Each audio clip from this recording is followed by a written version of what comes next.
Hello, listeners. Before we start, I just want to remind you you can listen to Nighttime early and ad free on Amazon Music. Include it with Prime.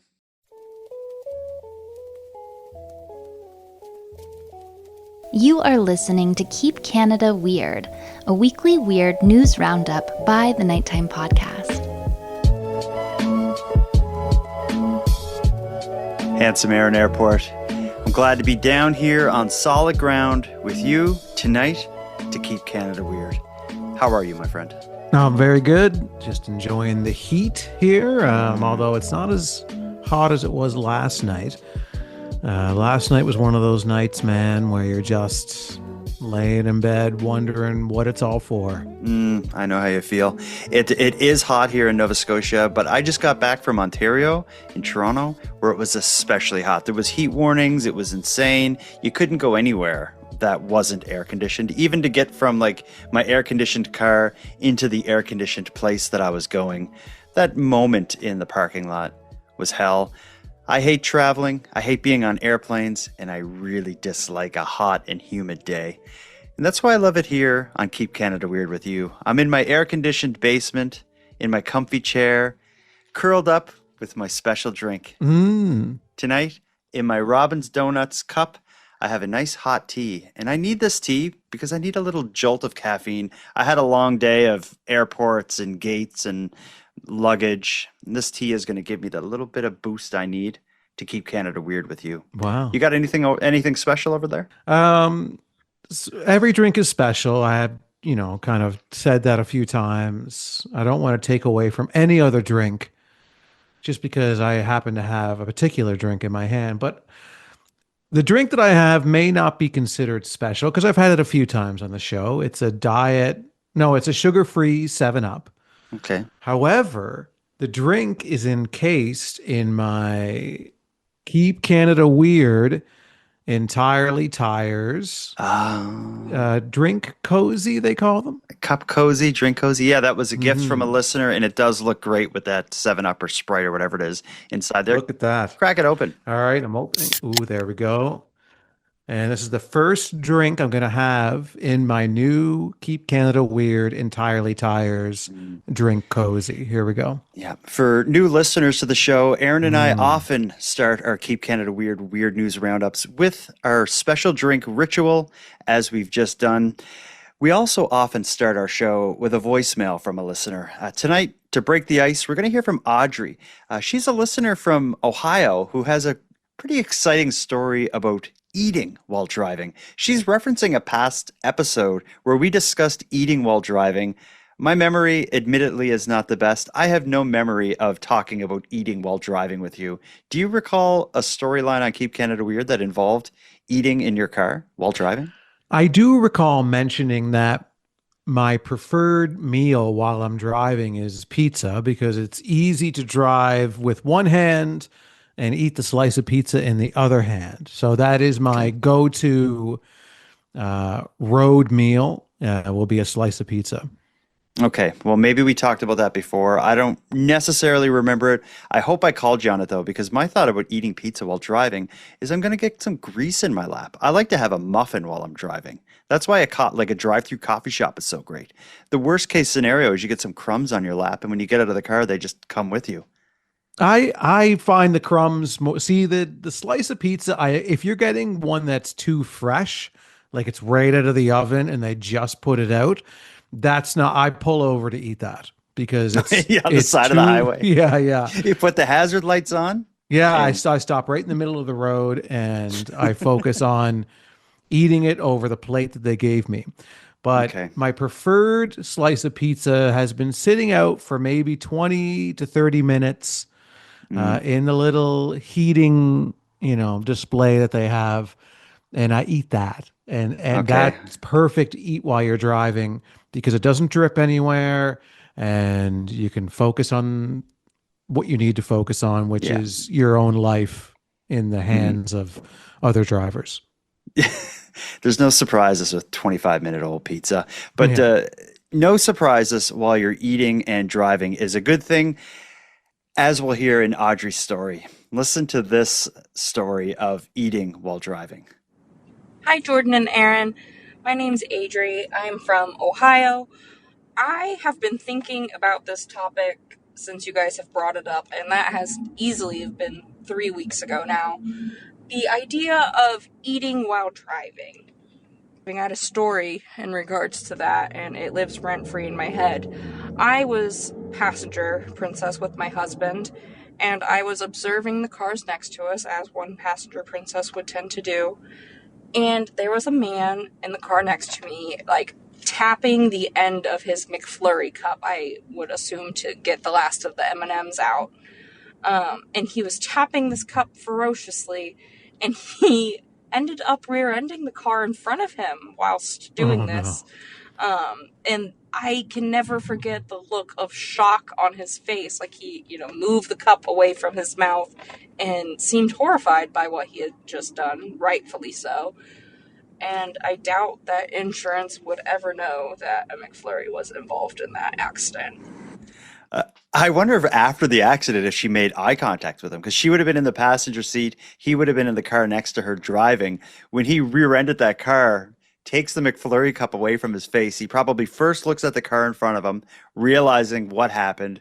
I wonder if he then looks to his left and makes eye contact with her, being like, oh my God, this is embarrassing. She saw the whole thing.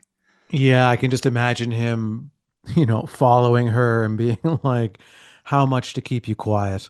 How many McFlurries is it going to take to keep you quiet on this? Nobody can know. I've got a McDonald's gift card right here. Let's make this happen. Whatever he gave her, it wasn't enough because she's now broadcast it on Keep Canada Weird. His secret is safe no more. We got to get into the stories, though. We can't spend any more time on the McFlurry mishap. We got a whole bunch of weird Canadian news stories to take on tonight. We're going to hear another story related to a Canada goose. We have a couple more gross Canadian places, which seems to be a new thread we're following along. We're going to hear about cats again.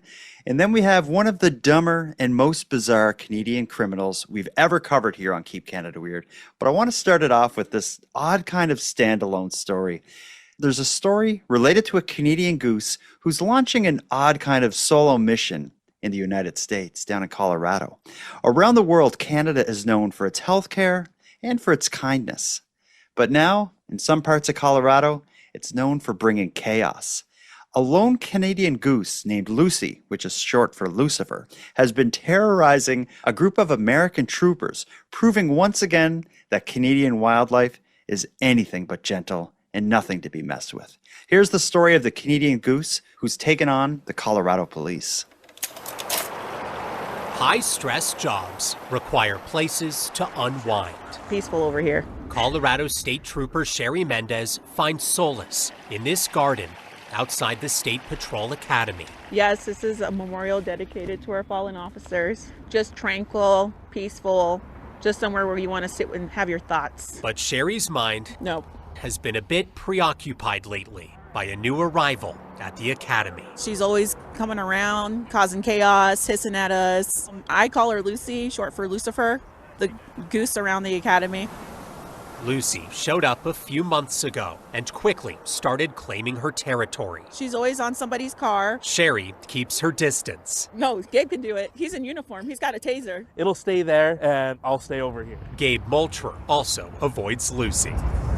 There's a few times I've joked around with people in the office and I'm like, hey, the goose is on your car. And then they panic, run outside, ready to hit the alarm. So far, I haven't seen anybody walk out to her yet. But people have walked out. I'm just a victim. To presents from Lucy. She just went all crazy with it. Poop Casso over here. Her artwork piles up as she moves from roof to roof. Right now, it's been on top of this car for at least an hour and a half. Gabe says she only leaves to come down for food and water before returning to her post. Any car is pretty much fair game. It's one of those things where if it was on my car, I probably would just leave it and figure out a different way to get home. So if you get a driver, like somebody dressed in a full trooper uniform, it's me, and it's because there's a goose on my car. She may not wear a badge, but nobody doubts her commitment to protecting these brave men and women. Look at her, see? Yeah, I see you. I'm not scared of you. Bold words from a distance. That whole thing is no surprise to me. We've covered on this show only probably last month the story of a group of Canadian geese who have taken over a military base in Ottawa. The fact that a lone Canadian goose could take over like a state trooper academy in Colorado, it's no surprise to me. I think the bird's got a bit of guts. I'm surprised the Americans haven't put an end to it, but it seems like with a little bit of doing her business on all of their cars, she's kept them in check pretty much. It's interesting because, as Donald Trump talks about, the 51st state and trying to take us in, I think now that we've found the Americans' weakness, which is just a goose or two, I think now we can really put up a fight because, we have a smaller population, smaller military, all of those things. I think this is now an eye-opening situation for us to realize that we could put up a fight. We could just either just send the geese directly at them or just save up a lot of goose poop and just throw that at them. Did you like her line, poop casso? Yeah, it was cute. Poop casso. I like that. Yeah, poop has been used in art before. It wouldn't be the first time. And to know that it's still being used to this day, even by Mother Nature. That's great. When I looked at it, like most people are going to be hearing the audio of the news clip and not seeing the gory video of the poop all over the cars. It wasn't very artistic, but it was a surprising amount from one bird. I guess a Canada goose or a Canadian goose, they are big animals, but I'm surprised that they can kind of wreak that kind of havoc on a parking lot. And I don't know. I hate to say it, but I'd like to see it. I'm rooting for the goose in that story. Yeah, that's a part of national pride for us. So I certainly am rooting for the goose. I don't think there's any connection with the animal uprising. Mm-hmm. I think this is actually could be an orchestrated kind of plan, or from maybe the Canadian government. You're exactly right. For listeners new to the show, the animal uprising Aaron references is a phenomenon we've been tracking on the show involving animals seemingly being aware of their current place in the world and trying to take out society and take down humanity to regain top slot. In our study and our research has shown that the animals are looking to change that. You're right, Aaron. I don't think this story is a story directly connected to the animal uprising. I think it is a bit of a lone wolf, except it's not a wolf, it's a goose. And I think it could have to do with the geopolitical climate with Canada and the U.S. I think a Canadian goose maybe caught wind of a news report and thought they had to do something about it, and they went down there and stirred up some trouble. And one of the only ways they can, hissing, honking, flapping its wings, and pooping on cop cars. Yeah, it's great that, you and I don't search out stories about poop. That's not what we're trying to do here. But as a happy accident, we talk about poop a lot on this show. It is surprising how often this comes up. Yeah, it's always poop where you don't expect there to be poop. And it finds our way onto our show all the time. And I'm happy to talk about it. Most of our lives, we were told to be quiet about poop. And I think this is something that we need to highlight, that it should be normal to talk about it. And we need to normalize being entertained by it. I mean, I like it. You like it. The listeners love it. Probably more than you and I do. Yeah, that's true. Well, if that's the case, if that is so, I think the listeners and you and I are going to love the first segment of stories we get to after this short break. If you recall, in last week's episode, which is episode 171 of Keeping Canada Weird, we heard a collection of stories related to gross Canadian places. Most notably, we had that huge pond in a KFC parking lot. Well, we have a couple more gross Canadian places to get to. Let's take a short break. When we get back, we're going to go to Toronto, where there's a horrible story related to a rotting raccoon. We'll hear about that after this break.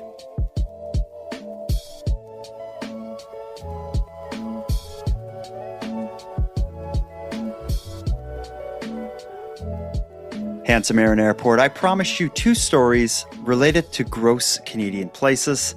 The first one is an especially gross story. It's disturbing. It involves cruelty, I think cruelty to animals. So we're going to go into this one a little light, but there is a story here to discuss. This is the story related to some raccoon rot raising a stink in Toronto. In East York, Ontario, a dead raccoon hanging by its foot from a shed has turned some backyard bliss into a summer nightmare. Despite pleas to the city and to the owner of the shed, John Peter Doobie and his family have been left enduring the stench and the health risks associated with living next door to a decomposing raccoon for days. Here's the story of the dead hanging raccoon in Toronto. John Peter Doby climbs on top of his garage, not far from the remains of a dead raccoon stuck on a neighbor's nearby shed. There's a pungent smell in the backyard that's unmistakable.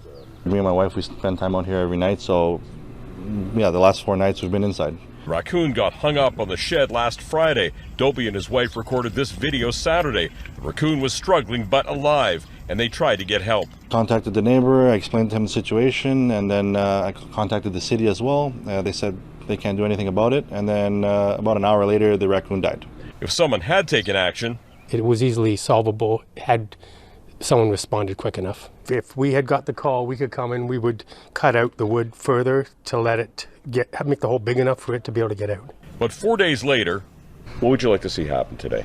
I'd like to see the raccoon gone from this area.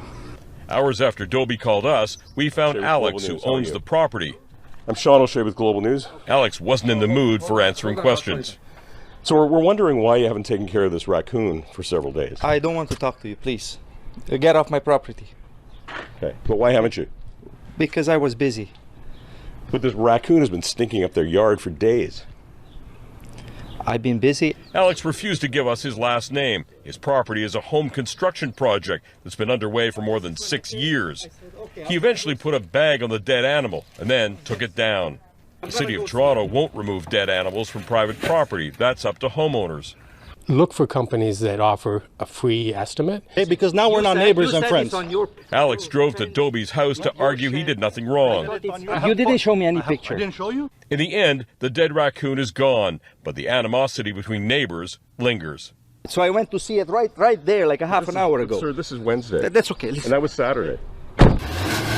4 days of decomposition in the heat of summer, an example of how one neighbor's actions can affect others.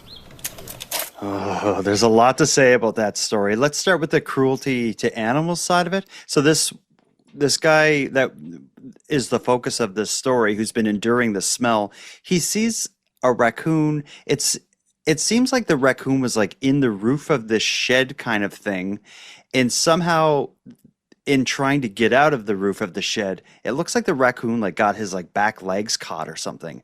Because at one point in that news clip, it shows a video that he filmed, that the man who's been enduring the smell filmed, that seems to show the raccoon still alive, kind of like just dangling and trying to get himself free. According to the man who's been enduring the smell, he contacted the owner of the house and the owner of the shed that the raccoon was stuck in. He contacted the city. No one did anything, and the raccoon died in that period of time. And then over the next 4 or 5 days, the raccoon's just been decomposing in some of the hottest temperatures in several years. This man's been enduring it. And that's when he must have, I guess, wrote to the news. And that's what brings Global News out there with their cameras to film the situation and film the owner of the home and the shed being a bit of a prick, it seems to me. Yeah, he got so mad over the whole thing. And now, I didn't pick up, like, is this a property that he rents? Like, are people living there? Or what type of property is this? It's hard to, looking at the news clips, it looks like a regular house, but it seems like it's unoccupied and it's like a home either being built or being renovated. But it seems like that's been the case for, I think it's at 6 years in the news clip. When you look at the shed, though, the shed wasn't in great shape. So this is an assumption, but I'm thinking it's a older house that's being renovated slowly over the last like 5 or 6 years. But according to the news clip that we just listened in on, the guy who's been enduring the smell has tried to contact this fella who owns the shed to say this is what's happening. I think for whatever reason, when the news shows up is when the guy finally who owns the house comes and gets involved, and that leads to a bit of a shouting match. When you watch the video of the news, and I'll link to it in the episode description, you can see them kind of pointing fingers at each other, saying, "You're not my neighbor.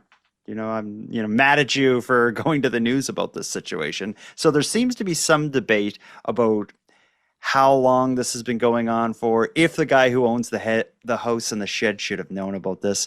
But all things considered, it's a horrible situation, and that raccoon shouldn't have died. I don't want to point blame anywhere here, but if it was me and I saw that happening, a raccoon dangling and kind of struggling for its life, I would have a real hard time not jumping a fence and trying to get it out of there.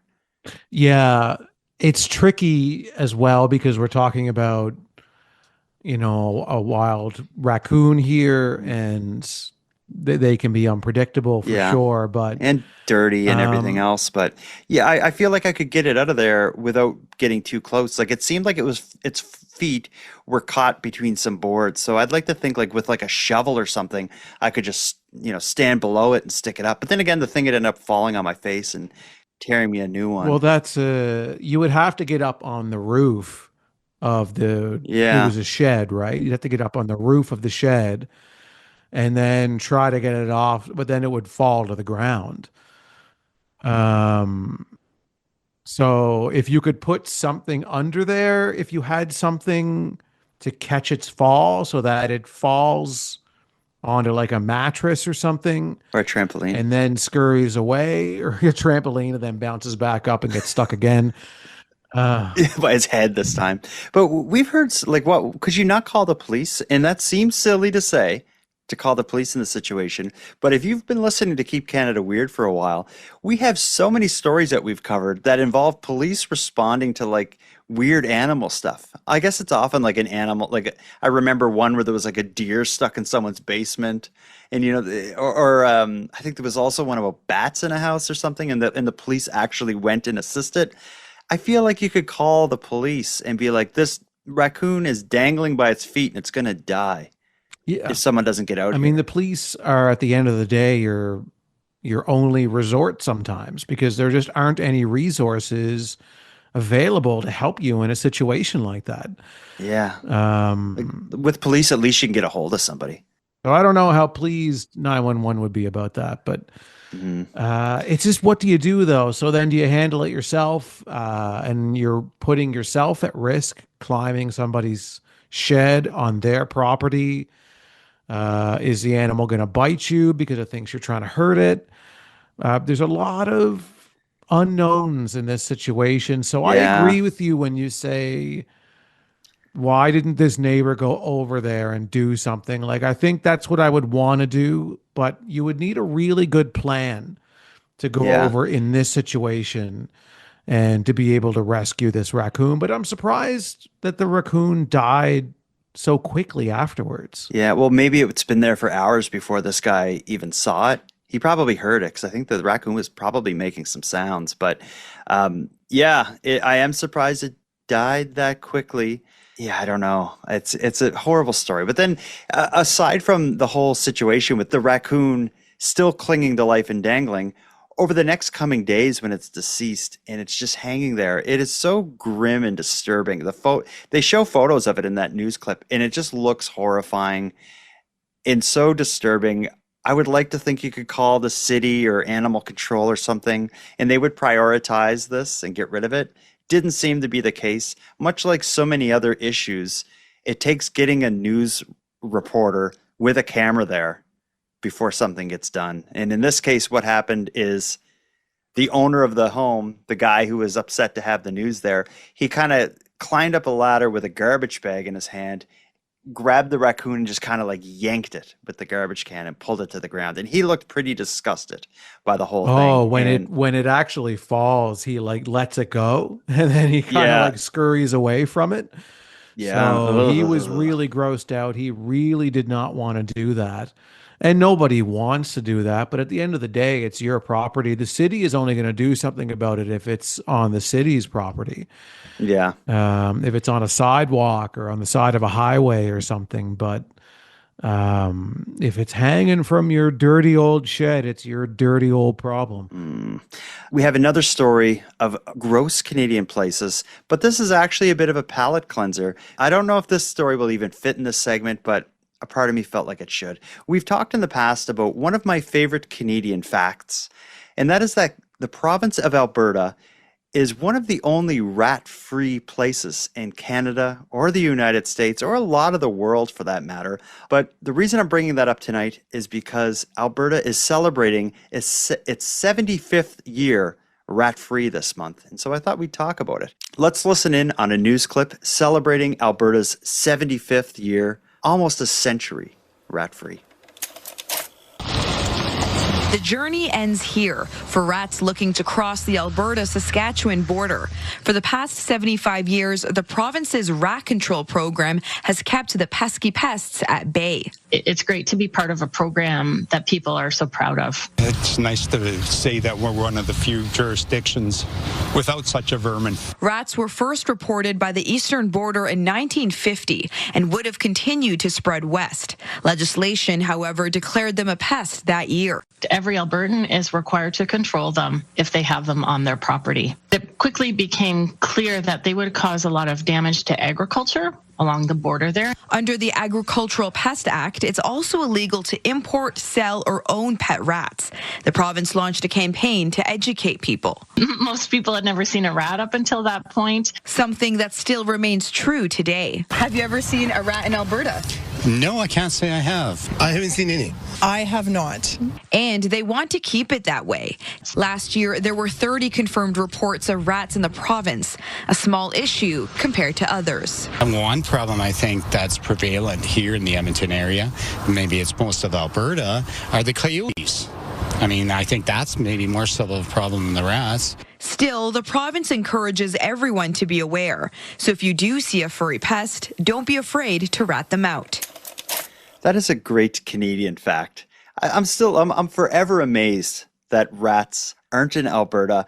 You just take it as a given that where there is garbage, there is rats. Not in Alberta. And it's a fairly new thing. Like they're talking about starting this in 1950 at the time when rats were slowly making their way across Canada.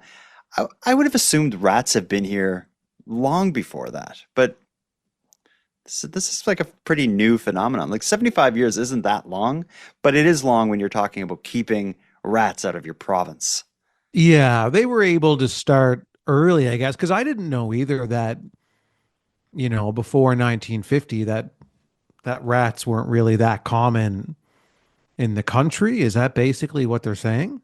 Yeah. And it was as they were making their way across the country, Alberta was worried about rats messing with the crops and messing with the farmers. So they very quickly enacted legislation that requires you to manage rat infestations or rats on your property, report rats if you see them. And they also did a large advertising campaign. I went through a whole bunch of old government kind of communications promoting the reporting of rat sightings. And it is quite wild to see it, considering it's only 75 years old. People at that time were even like unfamiliar with rats and the risks associated with them. So it was almost like this propaganda looking flyers that were put up across Alberta, letting people know how nasty and dangerous these things were. So they just, got ahead of it right away, and they've just not allowed them to come back. And here we are 75 years later, no rats in Alberta, but there are reports. In reading through some of the numbers, over last year, 2024, there were 600 reports of rat sightings, all of which were investigated by pest control officials. Only 5% turned out to actually be rats. The rest of them, and they were dealt with, the rest of them were things like mice, muskrats, which kind of look like rats, or just unsubstantiated reports, maybe raccoons and squirrels and stuff. But they actually look into every rat sighting. And I think that's kind of wild, because here in Nova Scotia, in Halifax, you walk by the back of a Tim Hortons or something like that, you're probably going to see a couple rats running around. Oh, absolutely. Rats are becoming much more prevalent now. I know in this province, I know in Cape Breton, where I am, it's, you hear about rat problems all the time now. And it's just getting worse and it's getting worse. And I really think that legislation is the way to go here, where it has to be. We have to kind of force people to take this seriously, to keep their properties clean, keep them rodent and rat free. You just have to take people by the wrist and just say, we're doing this. It's happening. We need to get the population down of these very gross things. And we got to do it together. So if you don't follow along, you're going to get fined. And it's an accountability thing, and that's what's happened in Alberta. It's like the reason they're so prominent in so many other places, like let's just say Nova Scotia, for example, is you can keep your yard spotless and clean, remove garbage, do all the right things. If someone else on your street doesn't do that stuff, the rats that will make their yard home are going to find their way over to your property as well. That's just the way that species works, is they infest an area and they just spread out and multiply rapidly. So it's, if you allow some people to not look after their property and don't hold them accountable for it, you're going to have pests like rats. Same goes for ants and all this other stuff that can run wild. But I just think Alberta, of all the things you hear about it, you don't hear enough that they've managed to shut down the rat population. And I think that's incredible. As someone who reports on gross Canadian places, I tip my hat to Alberta. Yeah. You never wear a hat when you do that. But this is an outstanding accomplishment. It's something that I'd like to piggyback on being proud of, like, congratulations to everybody in Alberta. Do you want to give them a round of applause, a clap? No. We've already given them all that, at this point in time. I'm so embarrassed for my province and how many rats we have here. And even not just rats, but people who are ratty, let's also try to get rid of those creatures, like human beings that are just ratty. Rat-like, yeah. We all know what you're talking about. One thing I'll say to homeowners is if you're going to have a bird feeder, get one that you can be certain that the bird feed doesn't drop to the ground, because that is a big... You're actually buying a rat feeder when you have bird feeders that the seed falls to the ground. They love that stuff. They go near it, they eat it, and then they look for more. And that's my advice to the Keep Canada Weird listeners who have property. And bird feeders. Yeah. Birds are lovely because the bird feeders bring them around, but they also bring around rodents. With the thought of rodents being brought around, we'll take our second and final break. We will no longer have to talk about gross Canadian places or rats or dead raccoons. Instead, when we come back from our second and final break, we'll end the show with a dumb Canadian criminal, but not just any dumb Canadian criminal. This is a bizarre, unusual, and just plain weird Canadian criminal after this break.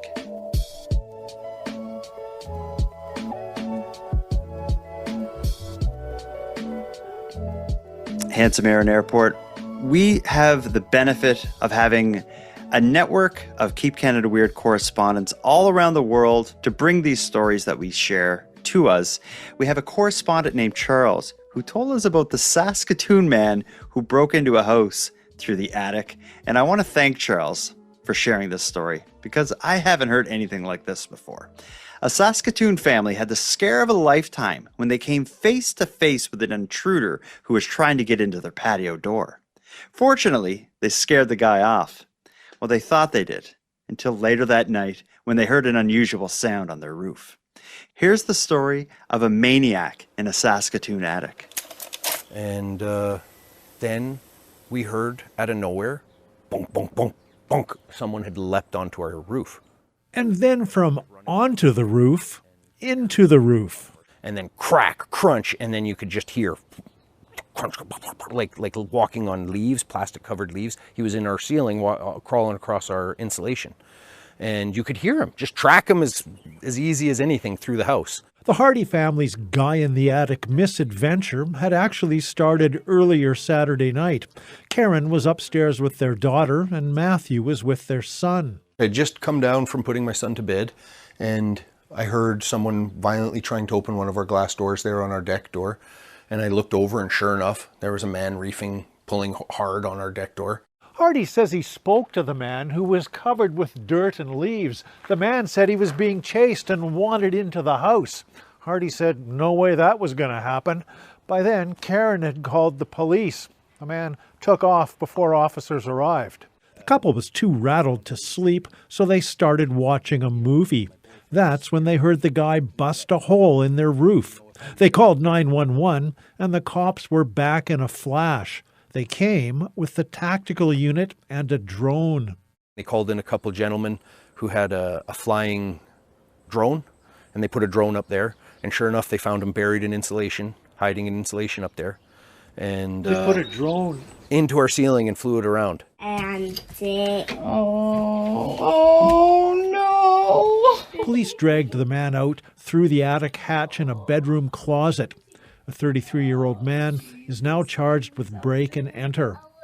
Matthew and Karen say it's one of those tales that will be enshrined in family lore. It's a crazy story of someone jumping onto your roof and stomping a hole through your roof to get into your house to rest in your insulation. The charge doesn't fit the crime. Like, if you're charged with break and enter, that's not what I would expect. I think that's, you broke into a store late at night to steal from the cash register or something. And that's the crime I picture. But if you actually get on the roof of someone's home, like pulling away vents and shingles and digging your way into the house to hide in the insulation in the attic, there needs to be break and enter in the first degree and in the second degree. Whatever the most intense break and enter is what this guy should get. Yeah, well, they should call it break and move in. As it just he's like, I'm going to live in your attic. That's I've decided. He seems like he wanted to hide though, because when he showed up at the door covered in mud and leaves, which is a frightening sight. Could you imagine the horror of in the middle of the day, you're in the house with your kids, and you hear someone just like pulling on your patio door, and you look, and it's a man covered in mud and leaves? Like, that is terrifying. It sounds like Swamp Thing. But he says someone's chasing him. So that would kind of imply that either someone's chasing him or this guy needs like something more than a hiding spot. He must have been fixated on that house, because he goes to the patio door and he's banging on it, whatever. Let me in. Somebody's chasing me. No, we're not letting you in. We just called the police. And then he seemingly leaves. But he desires this house so much. He doesn't go to another house and see if he can get in through their patio door. He doesn't see if there's a shed somewhere that he can hang from and eventually dive on. But he leaves, and then he says to himself, yeah, I am being chased, but I really want to hide out in that house. I really like that house. So they don't want me there. So what I'll do is I'll crawl up onto the roof like Santa Claus, and then I'll claw my way through the roof into the attic, and then I'll just lie comfortably in the insulation.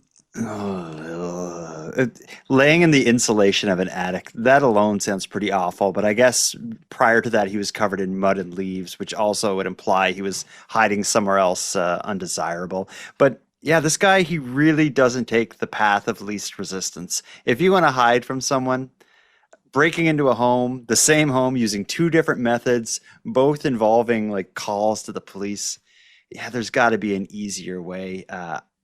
What about the side of the story where the police showed up with a tactical unit and actually sent a drone in the attic? The hole was big enough that this man dug into the roof that they were able to actually fly a drone in and find him. But I guess how else do you do it? If there's a hole in the roof and the homeowner is saying there's a guy in there, I can't imagine the cops would actually climb in the hole and fish the guy out. Well, what state are his fingernails in this situation? I mean, this guy dug through a roof. Am I hearing that wrong? This guy dug through a roof? It's exactly what it looks like. And when you look at the video and the photos and the news articles and stuff, I think his hole starts with a vent. Like a roof is going to have all these different vents. It seems like he pulled out a vent, then pulled away some of the wooden shingles and stuff around that to make that hole big enough for a 33-year-old man to climb into. To answer your question, yes, I'm sure his fingernails were in rough shape and probably so dirty.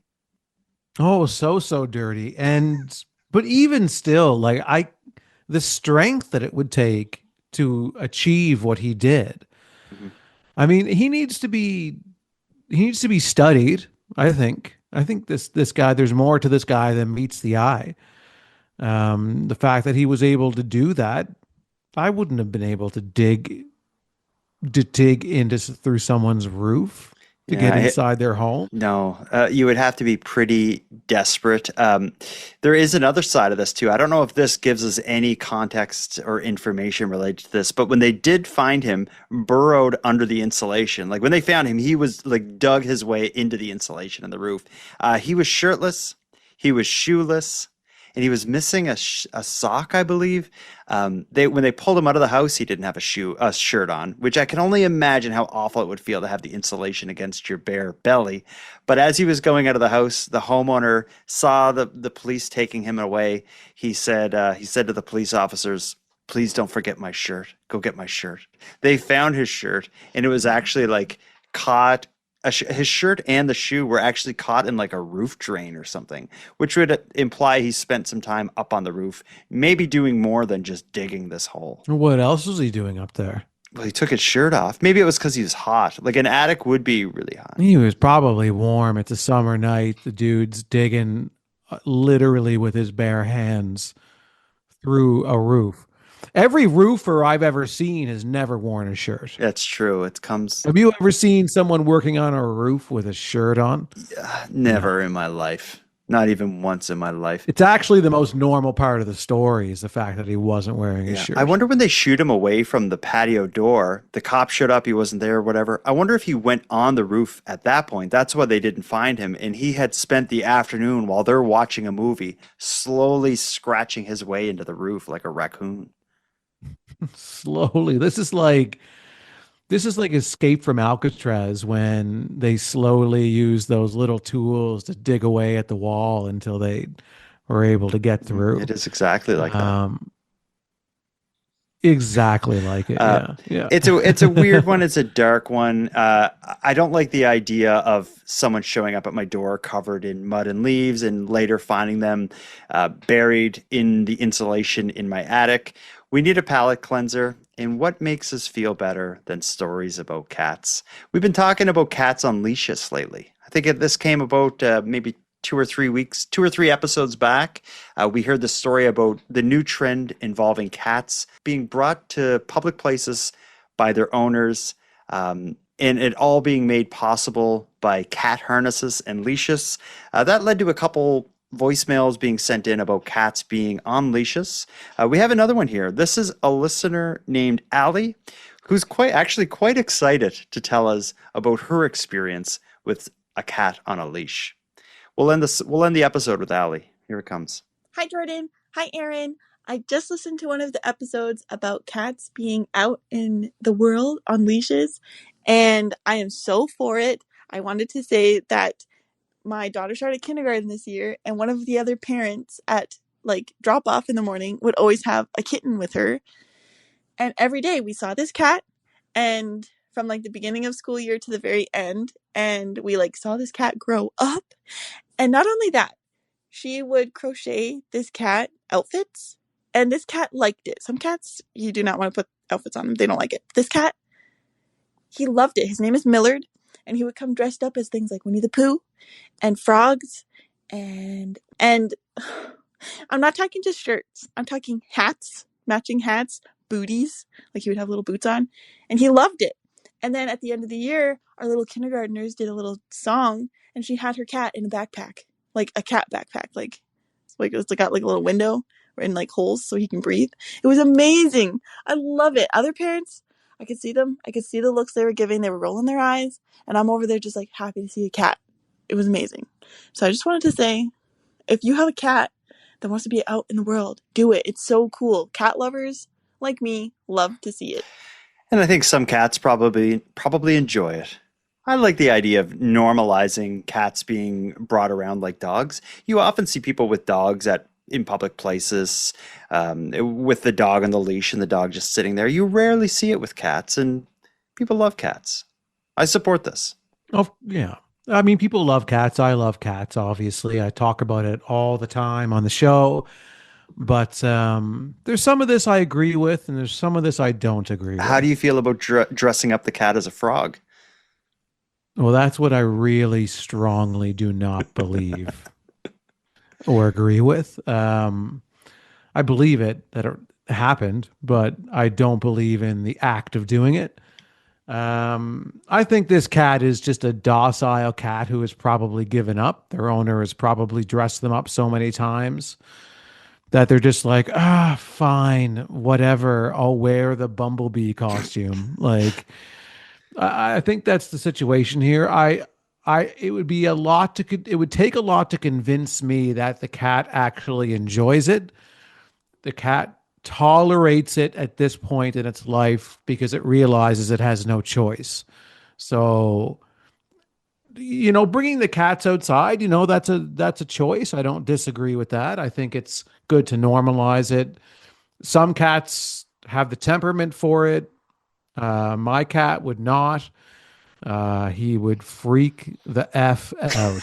Bob. What about the backpack carrier? And she's describing seeing the cat in one of the backpacks that have kind of like a clear ball section that the cat can kind of sit in and look at the world around them. I like that, but maybe it'd be frustrating for a cat because a cat is a very get in there kind of animal. Yeah, I'm so conflicted about all of this because I'm someone who wants to bring my cat out into the world. I really do want to do that. But I think cats, when they go outside, they want to explore the world on their own terms.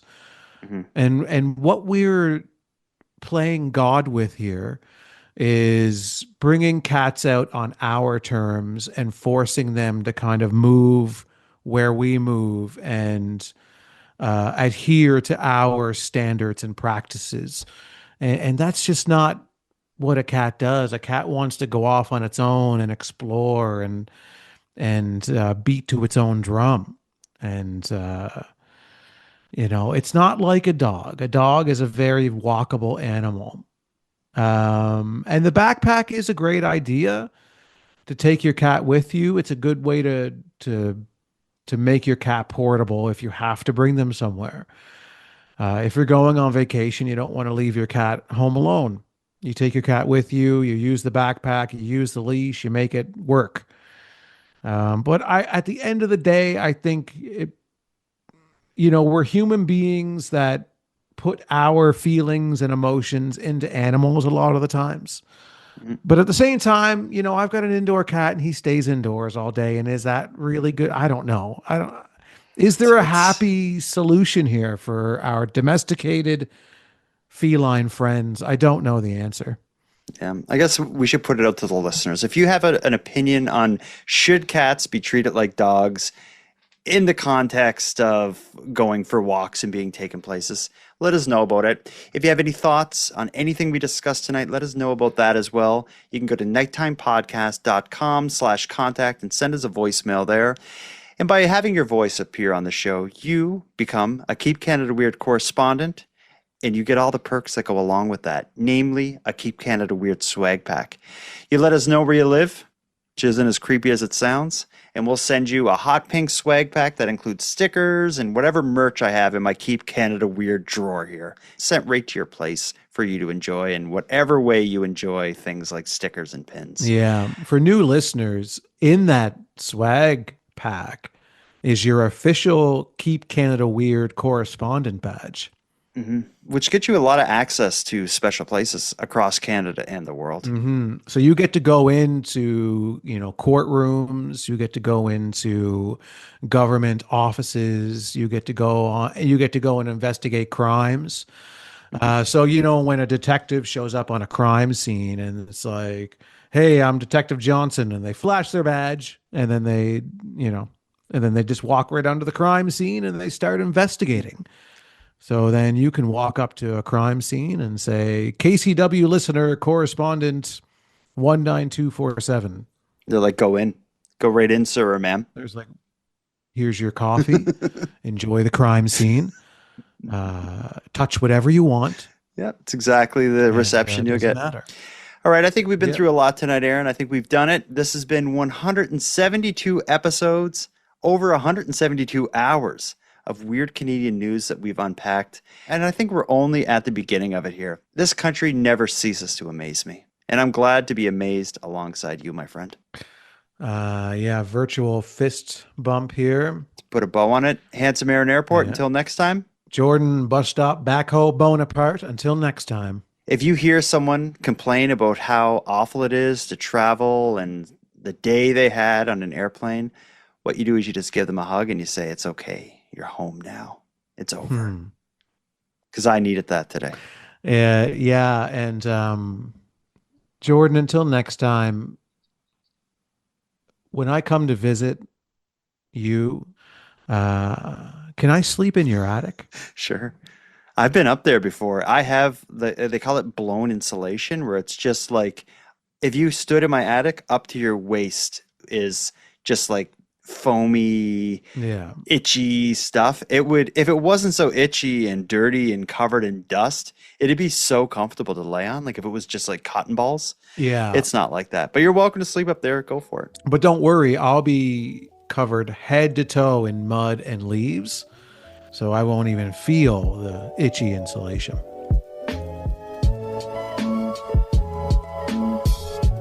I want to thank you for helping Aaron and I fulfill our mission to keep Canada weird.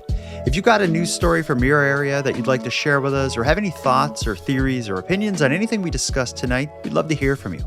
You can contact us by using the voice recorder that can be found at nighttimepodcast.com/contact. And on that topic, I want to give a big thank you to this episode's correspondents.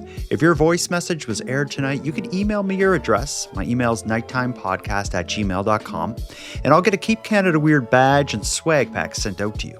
I just ask that you wear the badge proudly and responsibly. Next, a big thanks goes out to Aaron for another great night, Nicole for the intro and outro voiceovers, and Monty Data for the outro version of O Canada. And then, of course, a sincere and massive thank you goes out to each and every one of you listening. Your support makes this show possible. And if you'd like to support the show even more, please consider a subscription to the premium feed, which can be found at nighttimepodcast.com/subscribe. The premium feed costs just a couple dollars a month, but that money will fund the creation of new episodes of the show, and it'll give you those episodes 2 days early, ad-free, and access to a back catalog of episodes. And even if you don't want to go premium, you can still support the show by sharing this episode on social media. That helps a lot too, and it's free. Your support is very much appreciated. So with all that said, until next time, take care of each other, hug your loved ones tight, and together, let's keep Canada weird. Keep Canada Weird is written, hosted, and produced by the Nighttime Podcast. And now to our viewers and listeners everywhere. Good night.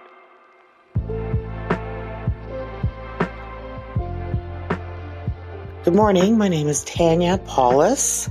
I visit my mom in Elmvale at least once a week, and I noticed this large, round, burnt, perfect circle in her backyard in Elmvale, Ontario, Canada, and I took a picture. My mom did not know that she had it in her backyard, so we don't know if it was Wednesday night, made by Wednesday night, and nobody has been out there touching the grass. My mom lives alone by herself, and I find it quite odd that it is a perfectly round, burnt circle of grass in her backyard. And we need this to be taken a look at.